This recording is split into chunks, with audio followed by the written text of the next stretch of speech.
Hello, everyone. Welcome back to Lily Sin Barreras. I know I was out for a little bit. My guest today makes me feel great that we're still in contact. I will tell you all the gossip later. Her face will be nice, and you can't see her yet. Her face will be red, but that's okay. I love her that much. I want to thank you all for your prayers and your love for my daughter's recovery. We are doing great.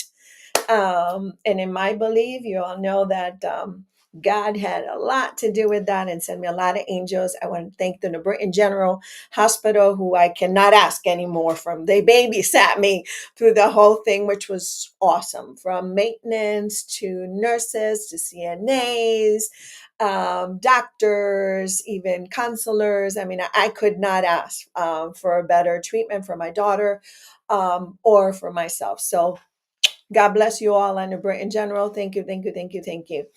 And to my guest today, I reached out to her. The last time her and I were together on screen was 8 years ago. I was looking it up.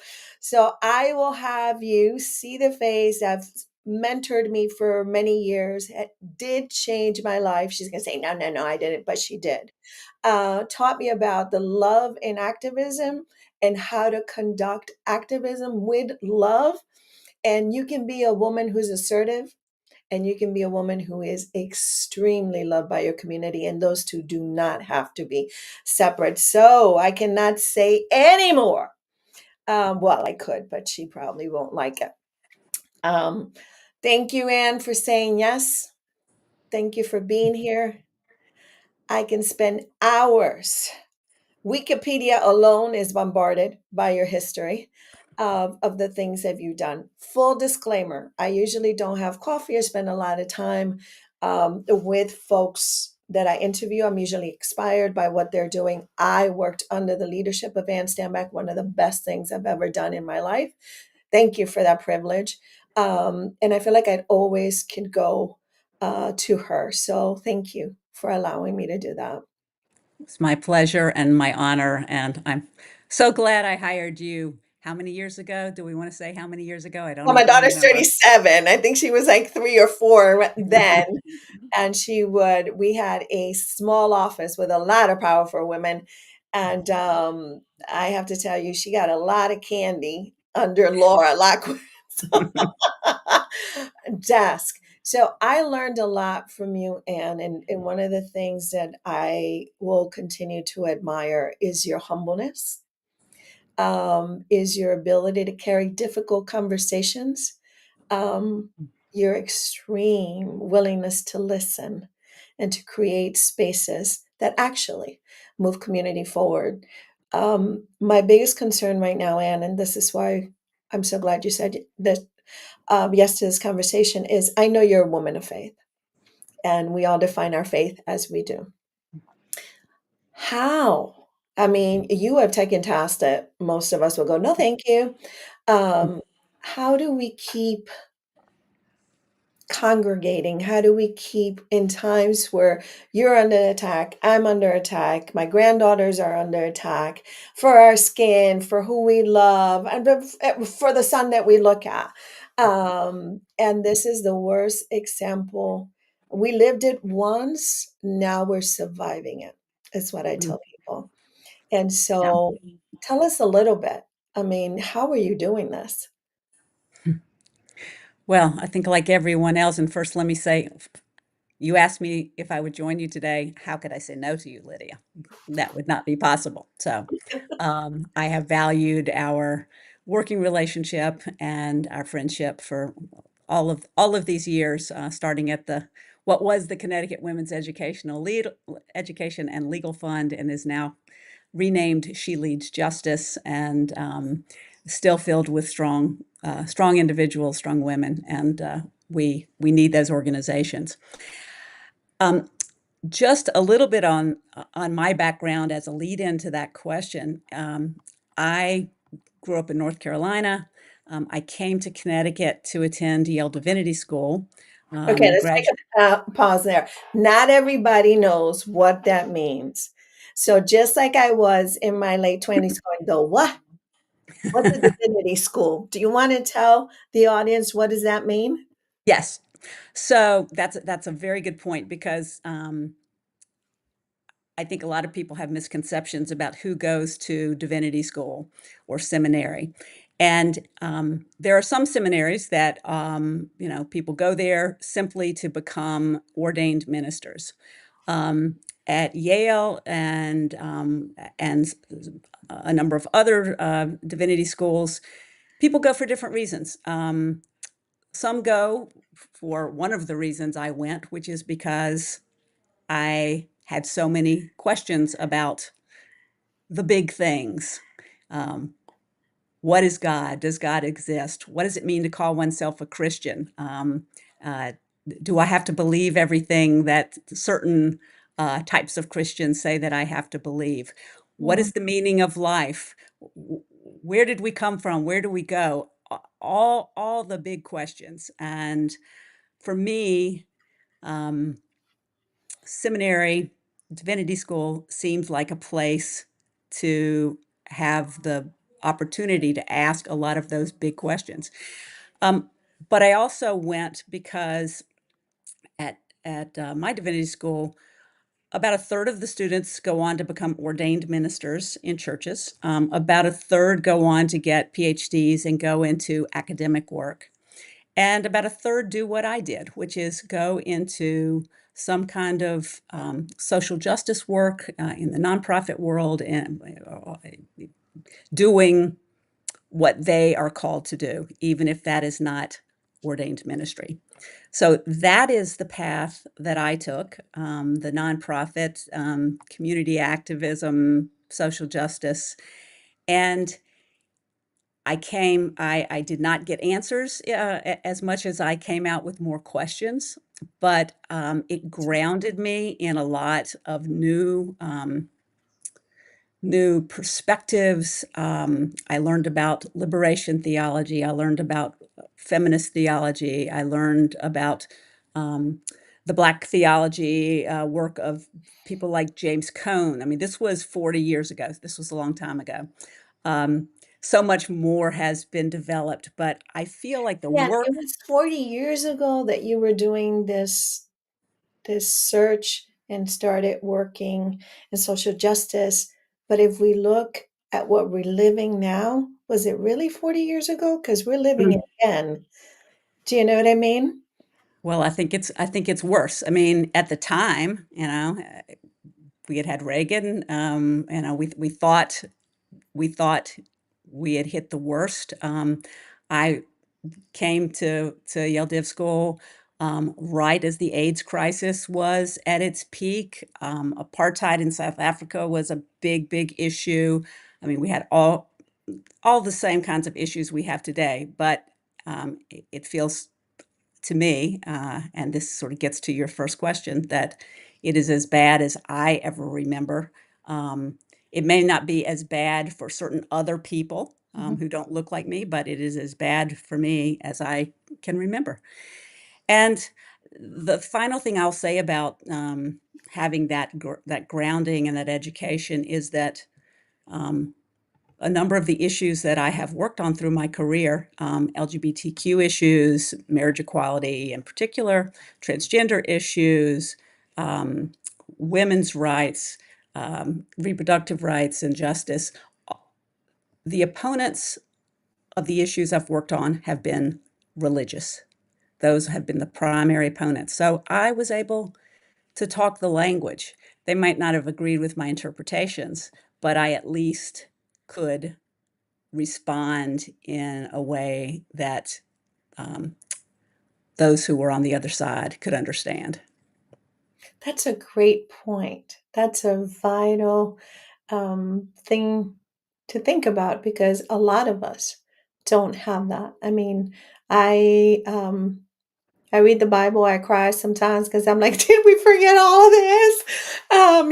Dashes of your brother, that kind of stuff. Can we just love one another, do no harm, all of this kind of stuff. And we seem to be focused in many, many communities. And I have these debates all the time, and I try to have them in a loving way. Others, I cannot even have the conversation because I love that person maybe too much. But in the political world or in other settings, we need to have the conversation and have these debates. You have been, and I've seen you in action. Um, you have been working with community of color for a very, very long time. You have worked with minority. I don't even know where we are these days. Like Yeah. there's so much in quotation. Gay, lesbian, transgender, queer. I'm saying this because not everybody knows the lingo. And my granddaughter's around here, believe it or not, 19 years old. Can you believe that? Uh, No. my oldest one, the youngest one is 6. And she also identifies as lesbian. And it has testified and has been here and there. When people challenge your advocacy, what is the kind of stuff that you bring to them from the theology world or understanding or in education or so on and so forth? Well, let me say, when I'm doing it at my best, which isn't always the case, Amen. because it is hard with some people to sort of bring that grace and that heart to the conversation. Um, but it's not so much that I talk theology. I think it is so it isn't necessarily that one needs to for most of the conversations that all of us need to be having with colleagues, friends, family. You don't need to know the details of theology. I mean, I think it's what you started with. Uh, it is about listening. It is about respect. It is about relationships and building relationships with people. And it's true, there's some people that you're not going to invest a ton of time in relationships, but I think that the core of my faith and every great religion and every great moral philosophy is the dignity and worth of every human being. And that is from our most vicious opponents to our strongest allies and colleagues and friends and family. And it's hard to hold on to that. I mean, it's not that this is complicated, it's just hard. And it takes patience and it takes deep breathing. And but I think if we can, and so in the Christian faith and many religions, that dignity and worth of each individual is defined perhaps in a religious, that there is the divine in all of us. There is God's image in all of us, depending on how you talk about it and interpret it.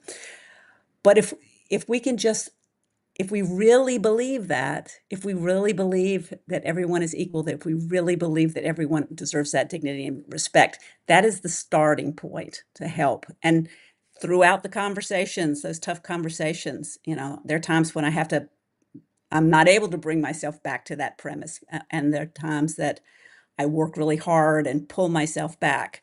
But that has to be a starting place. And.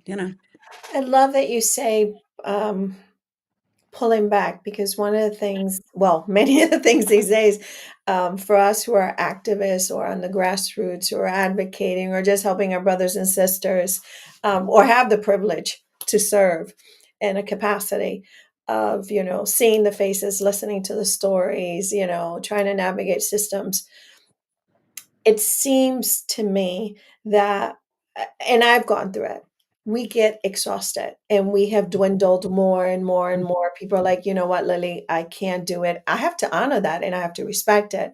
But it gets very lonely sometimes. I know that I have cried in my car. I know that I've, gotten on my knees and said, Lord, I know this is what you asked me to do, not be blind. I love this t-shirt that you have that is Be on the Right Side of History. I love that t-shirt. And when when do you find yourself taking breaks? Because I find myself, unfortunately, life has challenged me with a couple of things, and those breaks just came. But they were real breaks, It's like, okay, get out of here and do that. I find myself sometimes that in order to protect my mental health, like I do not watch news like people do 24/7. I do not do that. I don't either. It just is just too hard for me, and I'm afraid I'll get contaminated almost. Like my hands will go up and here we go again. For me, protecting my mental health as a survivor of a brain injury and, all of that stuff, it is very important for me to say, I have done everything I can done and do for this week, for the past 3 weeks. It's not taken well by some of my community members, and I've learned to deal with it. When do you say to yourself, okay, and so weird to call you Anne. And I'll tell you guys a joke just to interject here humor because if anybody knows me, I think Maureen Murphy would always say, "Oh, you always make me laugh. You should do stand up." And I just think I just tickled her. um, but it is it is so hard because I worked under the leadership of this woman, and I remember this one time, and I didn't know this about the English language, right? So I called her jefa in español, which means boss, and she was like, "Did she just call me a cow?" So you can have two different languages and two different cultural backgrounds and all that kind of stuff, but we can laugh about it and then the questions are asked. So if you're in communities and you're being challenged, before you take this big reaction that says, "Did she just call me a cow?" Ask the question because that's what Ann did. It gave me that great spirit. I was like, "Oh, I can't believe that she thinks I called her that." But that's a little humor for Assume you. best intent. Yes, yes, please do. Um, and when do you, to go back to that, when do you say to yourself, um, I need a break? Yeah. Well, I read the paper every morning. I read a couple of papers, but like you, we stopped watching television news after the election in 24, and Did you guys cry? I cried. oh yeah, Okay. oh yeah, and we're in shock for Yes. still are in shock. We're Actually, rushing it around started like to little wear off, zombies. but um, here is here is what I used to do: work, work, work, work, work, work, work, stay engaged in the fight. There's so much to do. There's so much to do. Hit the wall, get sick, um, and then have to pull back. It's And the schooling. that's that cycle, just years and years and years and years, and then finally thinking, oh, I need to get back to doing my exercise. I need to start meditation. I need to just sort of sit with myself, and it's okay not to be still. I actually heard a podcast for your viewers who are interested in issues of faith. There's a podcast called On Being by Krista Tippett, who is a graduate of Yale Divinity School. But she was speaking at this last episode with two individuals. One of them is a woman named Michelle Alexander, who wrote a book that was so profoundly impactful to me called The New Jim Crow and about mass incarceration. And I read that back 2009, and it made me join the board of a criminal justice reform organization called Community Partners in Action. It was that impactful. Anyway, she was talking about her work with civil rights leaders, and one in particular who was a disciple of Reverend Martin Luther King Jr. And just saying we have got to build in that time to ourselves every day. It has to become a practice. And I think in religious communities, I am sad to say this is not really a part of my practice, but people who have a daily prayer practice. Prayer can mean so many things. It can mean just I'm I'm going to spend time for 10 minutes a day, and I'm going to have a list of people that I care about that I'm thinking about.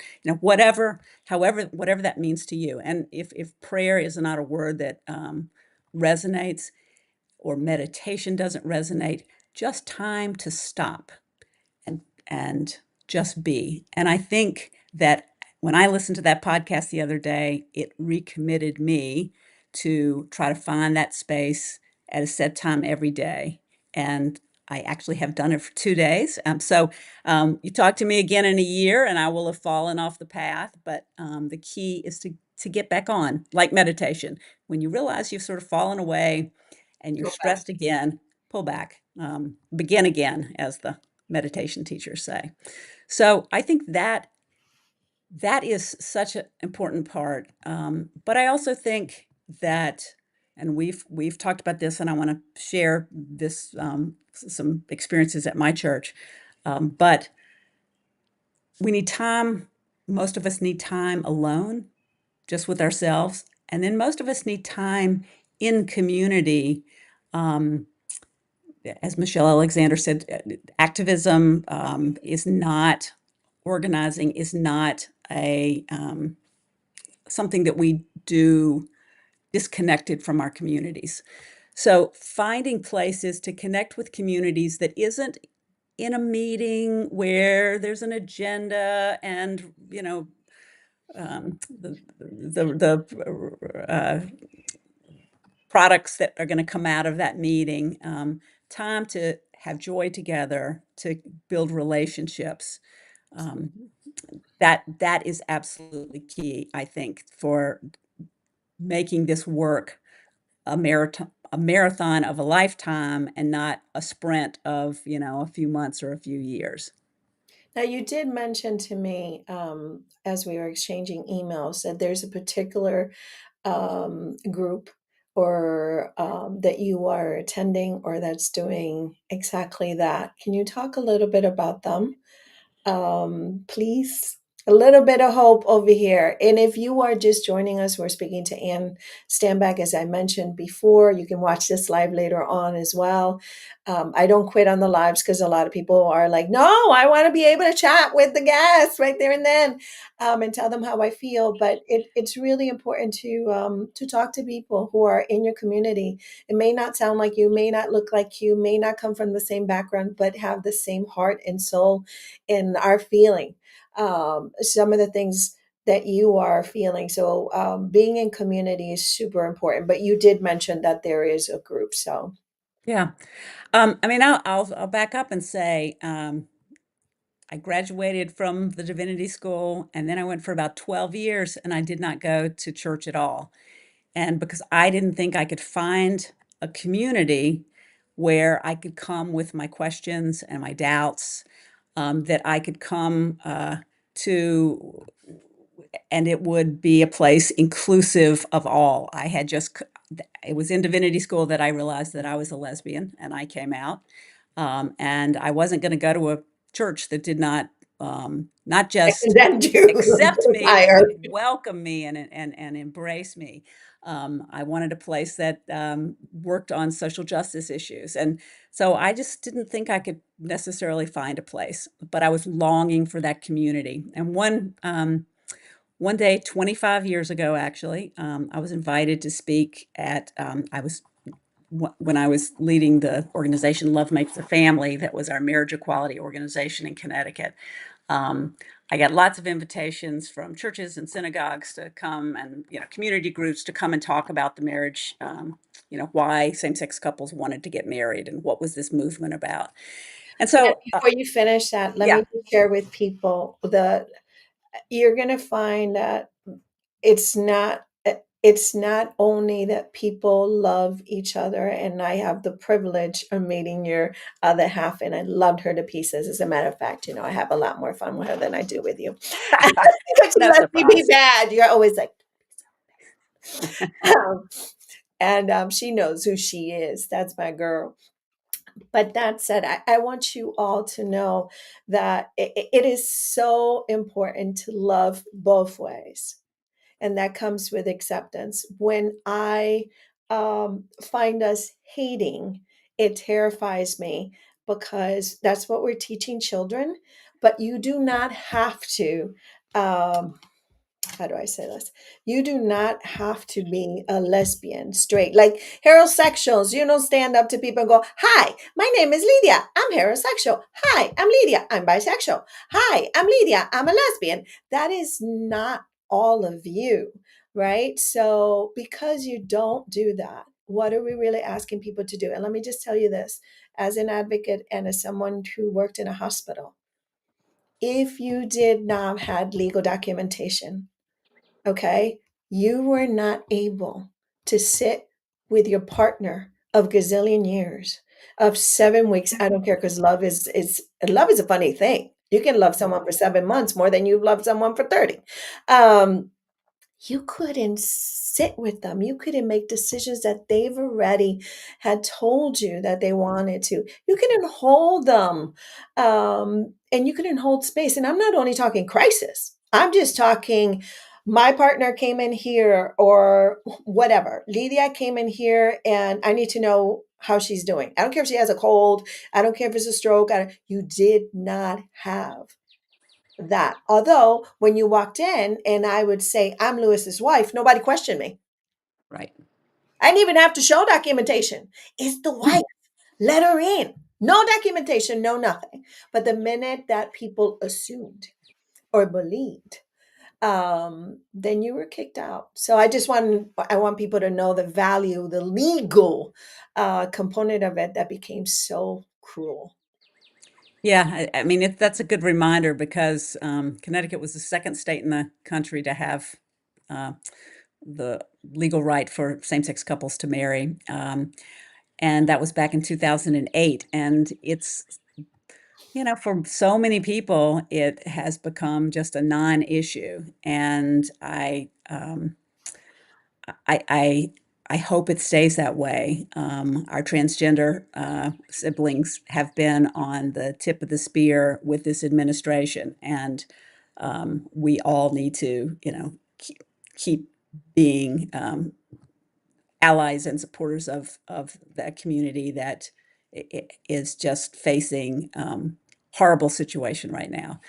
But for the gay, lesbian, bisexual community, things have changed, certainly in Connecticut, and I think in many, many places. And we need to not forget that there's still more work to do, because there is, but it's also important that we celebrate our victories and the work that we have done, because that's what gives us hope, to focus on your original word. That's what gives us hope to go forward.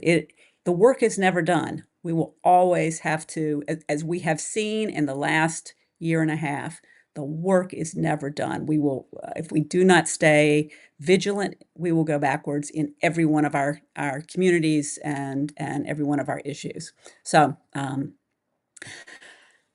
anyway, I was invited by Emmanuel Congregational Church, a church that is part of the UCC, the United Church of Christ, in Hartford, there on the corner of Farmington Avenue and Woodland Street, with a big rainbow sidewalk out front.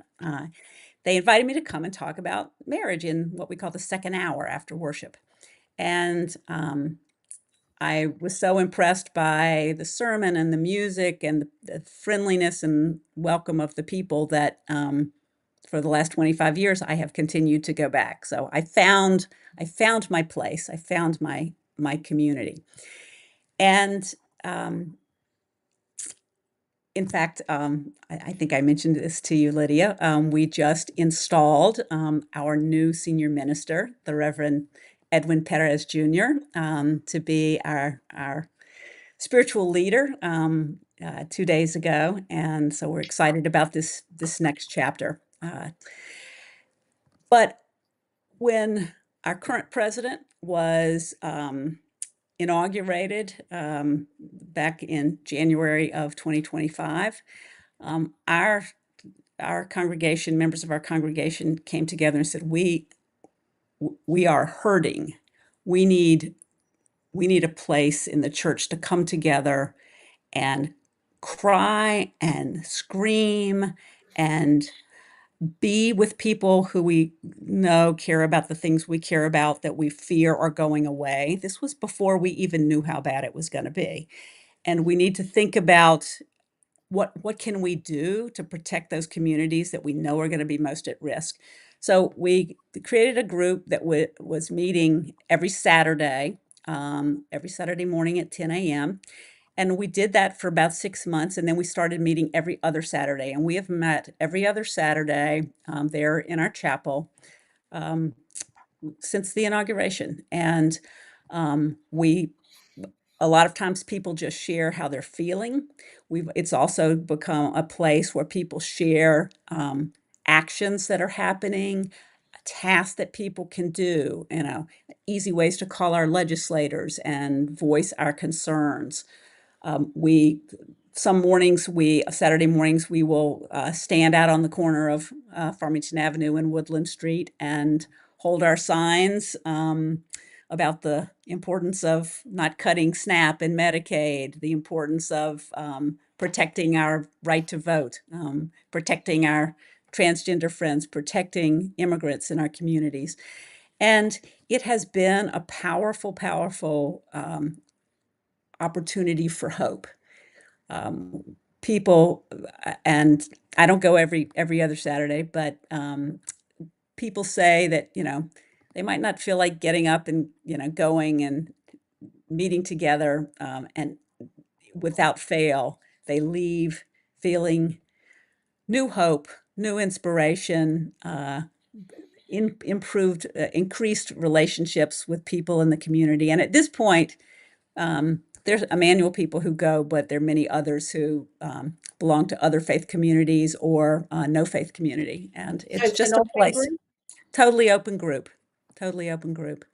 And so I put that out there to your viewers. If that is something that they are interested in, they can, you can connect them with me, and I'd be happy to share the information. But I think that it it is so important that we understand that there are others in this moment.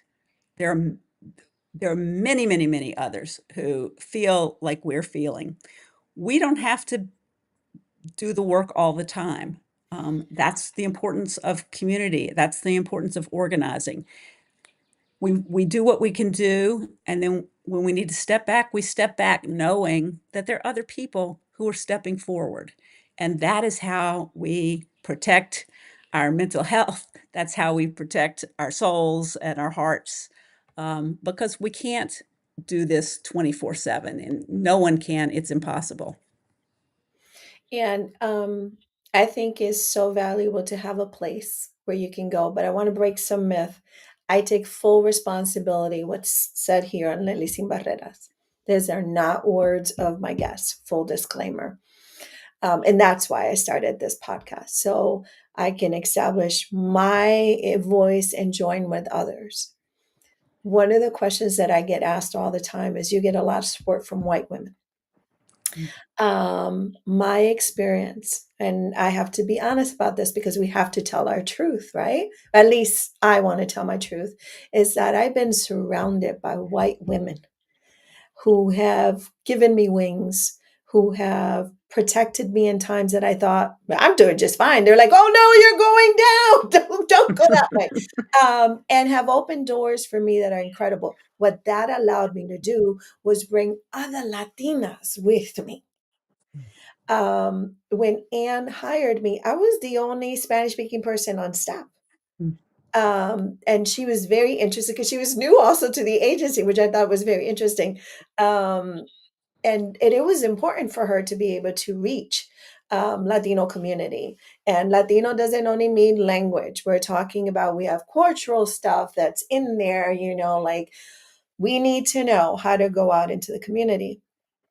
But we have this message, brothers and sisters, and I mean that in a non religious way. I mean that we share this planet together. Um, we have been told that we can't work together. But what you hear from man and from me is that we can, and we must continue. because the love, when you think about it, the love is not saved. I'm stealing this from Jelly Roll, an artist that I liked very much. Um, God doesn't belong to anybody. So I love that because it means that all of us can join. There is a benefit right now that people are arguing with me all the time and saying white people have nothing to worry about. I'm like, well, really, let's talk about that. What is worrying you as a white woman, Anne, right now? Let's see how this is so different to me, which my skin is almost as light. My daughter's lighter than Anne, by the way. So I got some white privilege because of my skin. So let's not lie about that. So when people look at me, sometimes say, there are threats that don't get to me as quickly as they would to my husband, who has a beautiful brown skin. What worries you as a white woman? Well, I mean, on so many, there's so many different levels. I mean, I think that there are people that I know and care about who are at risk of being deported. There are people, it's thinking of just the most violent situations of being shot, um, of losing their housing, losing their benefits, all of those economic situations. But then there's the level of, is this the country I want to live in? I want to be proud of the country that is my country. There are many examples in our history where I am not proud at all of who the United States is. But do I want to be able to vote? Do I want my friends and family in the South to be able to vote? Um, every level, I am worried, and even, I mean, I'm very aware that as a white woman who is financially secure, I don't have the same kind of fears. But I think part of what empathy is about is understanding that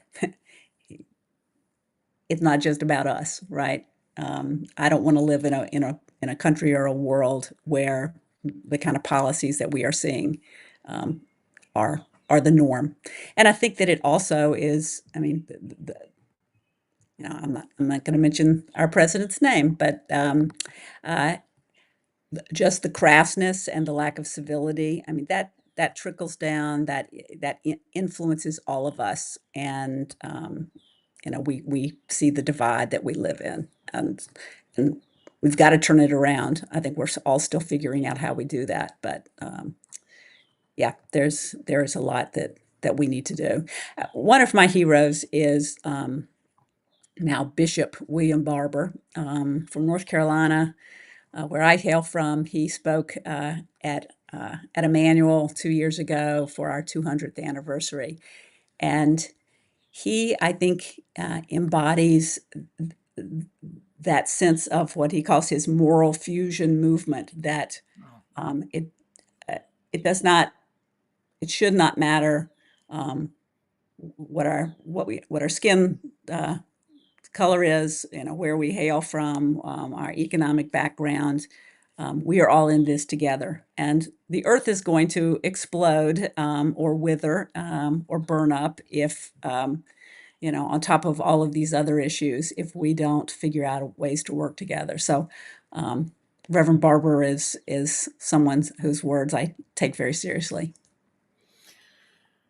For all of you who are watching, we share your concerns. And if you have others that you want to share with us, making space for me is really, really important. En español y en inglés. Sorry, those are the only two that I dominate. It is very important that we take care of our mental health, but that we take care of one another. And sometimes when we lean a little bit and we go, "Oh, I love you, and thank you for being here," and all those things, you're making somebody's day. You're seeing them and you're hearing them. And I think most humans want to be seen or heard. One of my concerns, and has been for a long time, but right now it's almost like an oxymoron. We have a leader of the free country, uh, who is a criminal. Mm. And let's be clear, this is fact. This is not gossip. This is not an opinion. This is fact. Who is a convicted felon. And I can't even find housing for a guy or a woman who did 5 years and paid their debt. This person has never been incarcerated. Okay. The president of the United States has not been incarcerated ever for, what is it, 35, Anne? Yeah, Um, whatever. right, and adding as we go along. But I can't find housing for someone who just came out of prison or someone who made a mistake in their lives and are trying to, find their footing again. And those programs are being cut more and more and more again. These are mothers, these are families, these are sisters just like you and I. When I had the opportunity, and you know this, Anne, and indulged me in starting a fatherhood initiative in a women's rights organization. Remember that? She looked at me like, "Hmm, interesting." And then my argument was, we're doing child support and we need to reach the male population. And then she was like, of course, that makes sense. Because the majority of the non custodial parents happen to be males. We have females. We're not. And then we were allowed to go into the incarceration settings. And you remember this because you were at one of the trainings, but I got the opportunity to go into the jails. And what I found were human beings who, when they got out or on the process or whatever they were doing, they were really hoping that we had some type of welcome for them because they had already paid their debt to society, right? Isn't that the way we're supposed to do it? Those funds have gotten less and less and less and less. And because we have this freedom right now, I'm going to call it freedom, which is actually an evilness, that we could just discriminate from, we're back to, not renting to this one, not renting to that one. And you could just say it out loud. Is it legal? No. We know what the books say. Is it going to be penalized? No. Yeah. So I just want you all to think about when you stand up for one issue, you're also supporting all of those other issues that come with it. There's a lot of nonprofits right now. They call me because they're so afraid that they won't be able to help this other person. So, Anne, what do you say to those folks who are going, Anne, what are we going to do now? And the reason why I say that is because Anne is someone you can talk to who will listen. And you're great at strategic planning. It drove me crazy. I'm like, just give me my purse. I gotta go. And she'd be like, well, what's the plan? I'm like, got no plan. I gotta go. And she's like, we need a plan. And drove me crazy, but taught me so much. What can people, a part of their faith? No, it did. It taught me amazing things because I was like, give me my purse. I'm downtown. And how can people start thinking about what is my goal today? Like what little thing that I can do today? Many people will say to me, I'm sorry I make this question long, but I'm abusing the privilege that I have you, and I know you can handle it. Um, Many people will say to me, it is useless to call politicians. Please, Lily, don't ask me to call un politico más. I'm done. Um, what do you say to those folks who are saying nothing's going to change? Forget it. We just got to hold on tight and hope that, that we survive. Yeah, I mean, I can fall into that very easily, and I think there's sort of as you're talking, I'm thinking there's sort of two different things that can happen. You can think nothing's ever gonna change. This is the new world order, and it's just gonna stay on this trajectory and get worse. Or things might change, and I'm waiting for that leader who's gonna come along, and where's that leader? Where's that leader that's gonna make the change? And I think that both of those perspectives can be dangerous because they take the responsibility off of us to do something. we don't have to do everything. All we have to do is a little bit every day, a little bit more than we have been doing, perhaps, if we've been in the camp of nothing is, I don't want to talk to politicians. I will remind people what you know, Lydia, which is we're lucky in Connecticut that on so many of these issues that we're facing right now on the federal level, our congressional delegation is united in opposition to the direction that Donald Trump is taking our country. Um, so you could think, I don't need to call Dick Blumenthal or Chris Murphy or any of my congressional people because I know they feel the way I do. But you do need to call them, whether it's those federal congressional people or our state legislators or your local elected officials, because sometimes it's easy for them to take a stand on something, but sometimes it's hard. And for them to they keep account. They don't necessarily take your name, but they keep account on the war in Iran. You know, I'm getting 2,000 calls a day in opposition, and that's why I am standing here today opposing this illegal war that is draining billions from our budgets so that the people that Lydia is trying to find housing for have no money. Um, there are, and it is so easy to do. It is not intimidating. There are different, and maybe this is something you could provide some information on in a future show. There's different apps and different just easy ways to contact these legislators. Don't have to worry about saying it right. You don't have to know a lot. All they want to know is, yes, I oppose this or I support this. They're not going to quiz you.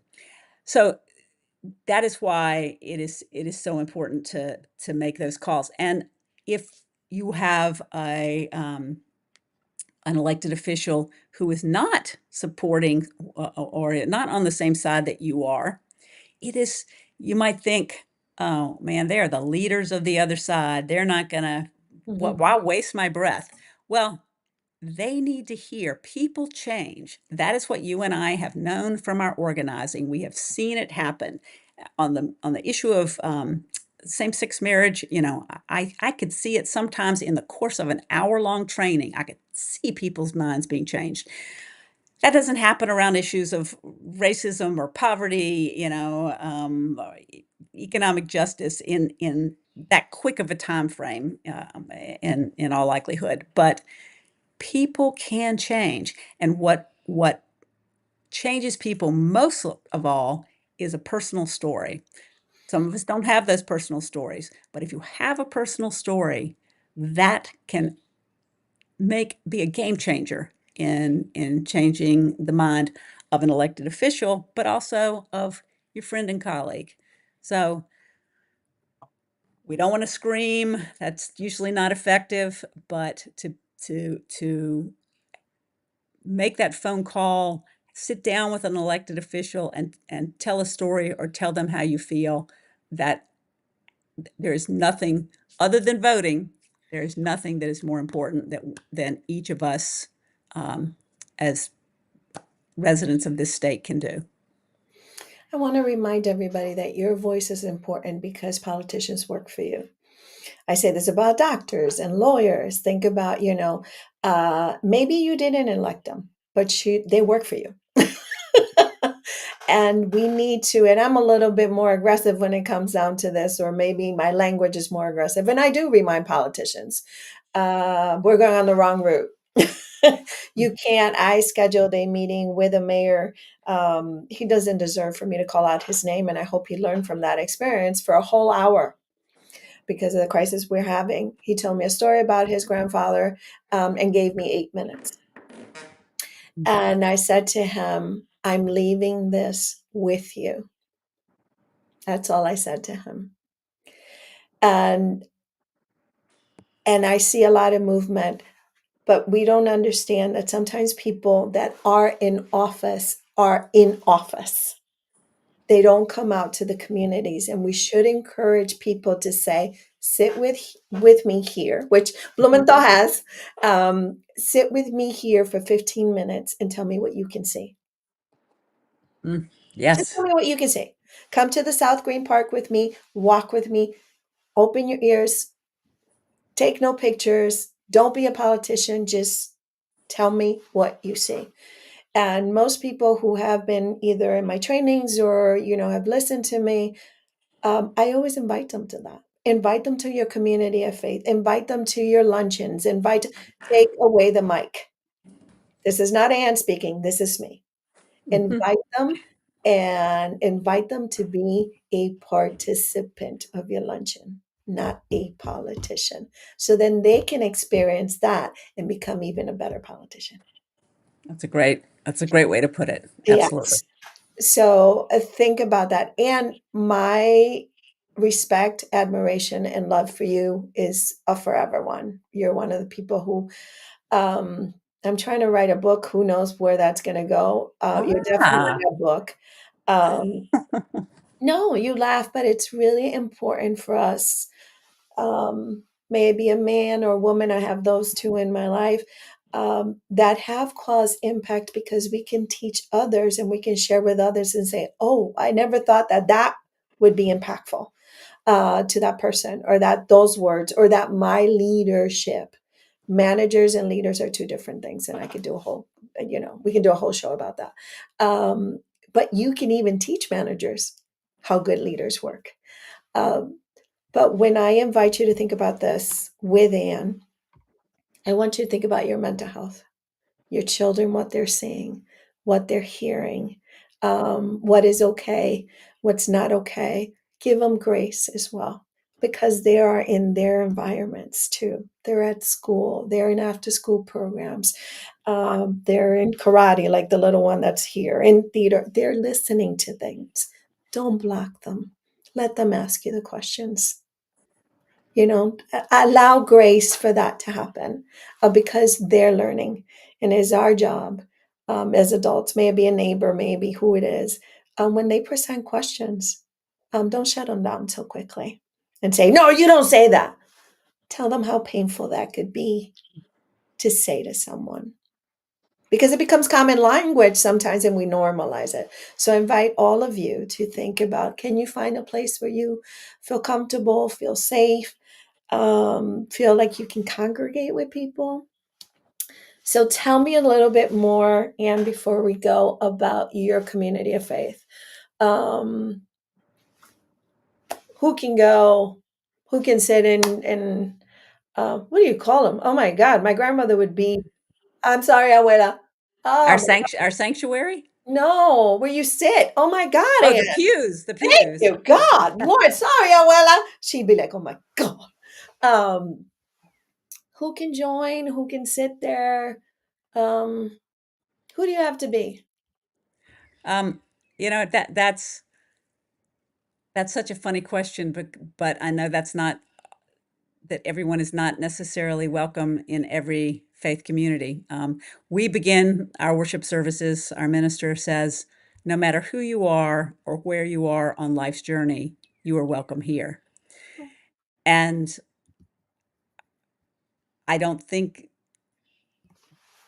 from my faith in a Christian congregation, I just don't think you're living out the message of Jesus and the teachings of Jesus if everyone is not welcome, Mm. because we look at, who did Jesus sit with and socialize with? He sat with the marginalized. He worked for the powerless, and so everyone is welcome at Emmanuel Congregational Church. And it is I am excited again, as I said, about Pastor Edwin and what he is going to bring to our community. In addition Edwin to Perez. Edwin Perez, who Isn't it nice to say that? I don't know about y'all, but I love that. Edwin Perez. we have Um, Spanish prayers, and I think it is. You said something earlier. It is not just language. It is more than language, and we are going to be learning the style of our worship is already changing, and they're going to be things that we are all familiar with as a not all white, but majority white congregation. Um, it might not be what is most appealing to people from other cultures. And so we need to make changes, and we're learning how to do that. And Edwin is leading us, Pastor Edwin.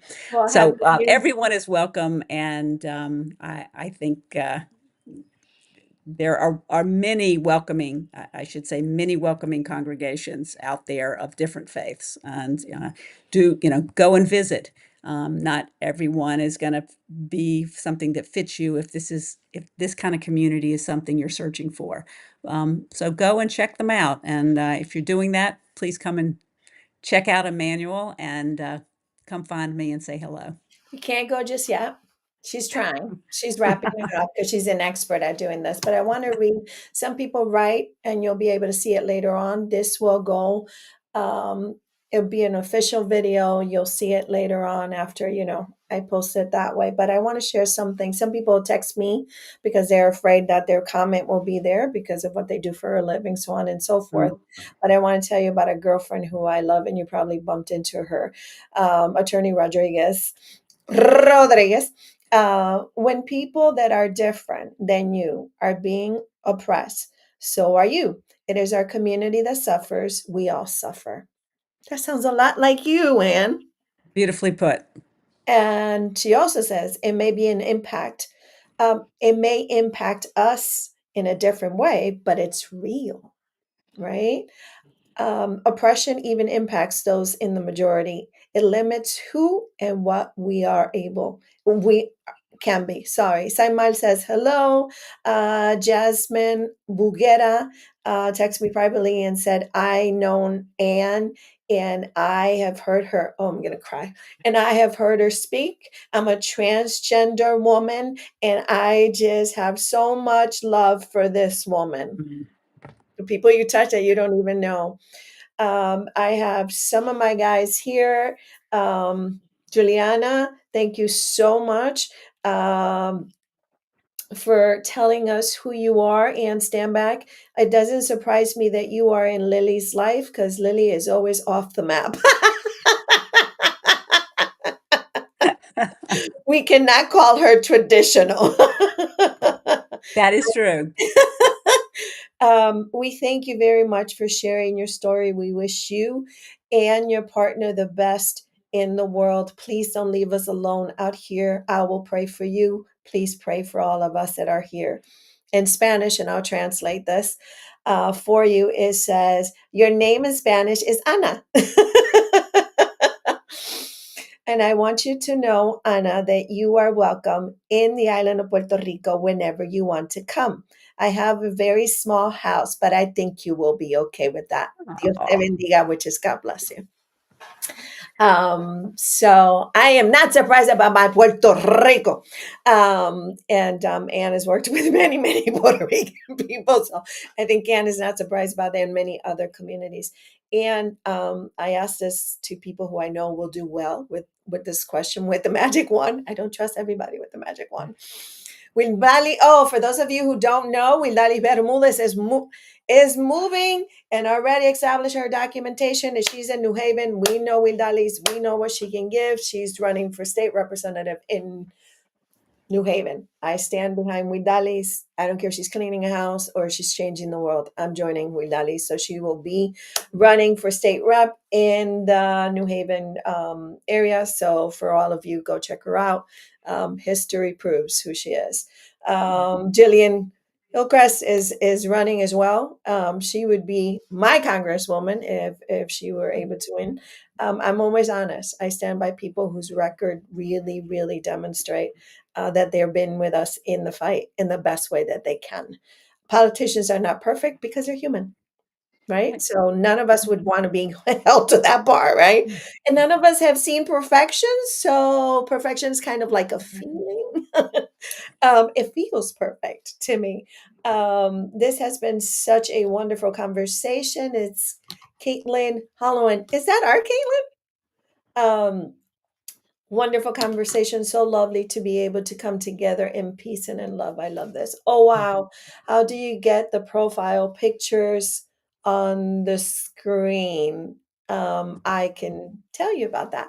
Um, if you inbox us and you have the magic wand, don't cheat. Don't look at Charlotte. I'm going to watch your eyes. Don't get notes either. She wouldn't do that. Um, you have the magic wand, and there's only one wish. Mm, I know. You know, I'm bad. I'm bad to the bone. Um, Okay, so I know oh, my answer. of course you do. Might not be the right answer, but There's no wrong answer. it Is is your my wish. answer. My wish would be the world will change, our current political situation will change when the people speak and rise up and organize. My wish would be that each of us felt the, it's different for different people, but felt the inspiration, the courage, the energy to be able to take that step and share their voice about what they want our state and our world to look like. Now, if you know Anne Stanback, she is so good at this that she got 7 wishes in there. Okay, that's a good activist. That's a good leader. People rise up, that the people, magic wand, And the I people love it rise up. because she held on to the magic one and she was able to bring all of those. If you're interested in more conversations like this, subscribe.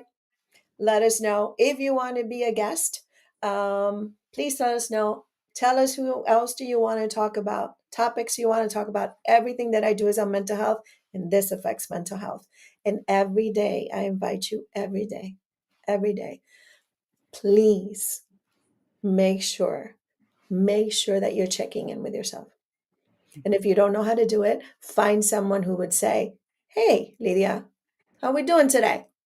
And you can laugh, you can cry, or you can say, "Hell if I know." Because that's important too, because you're going so fast, as Anne said. For all of you who want to prove that Anne is wrong about the body keeps the score, there's a book that's called The Body Keeps the Score. It's free on YouTube. You can have it on Audible. If you're like me, I have a brain injury, so sometimes reading can be a little bit difficult, but there is a book. And what Anne has talked about, you can get sick by taking it all on and working 100 miles an hour, which I have done and it has affected me. There is a book out there with lots of research that demonstrate that even though you may think that you are the most powerful person in the world, your body will stop you at some point and say, "I need you to rest." And anything you want to share? I would just like to say that I have learned so much from you over the decades, Lydia, and you are a gift to our community. And I thank you for inviting me on today. This space is always available for you. And my belief, God bless you all. Travel safe. Be kind to one another. And remember, kindness is not always easy. So go with silence. Okay, I'll see you guys soon. You can look for Anne. 8 years ago, she had an interview with me. It's still on my YouTube channel, and you will see this next week also as a permanent video. God bless you all. Thank you, Anne. Thanks, everyone. See Thanks, you Lydia. Bye bye. soon. Bye bye. Yeah, camera doesn't want to shut off on their line. Yeah. It doesn't want to shut off on their line. See, this is what happens when you do lives. This is the fun part. This is the fun part. Doesn't want to shut off. The camera says it doesn't want to let Ann go. How is that even possible? Oh my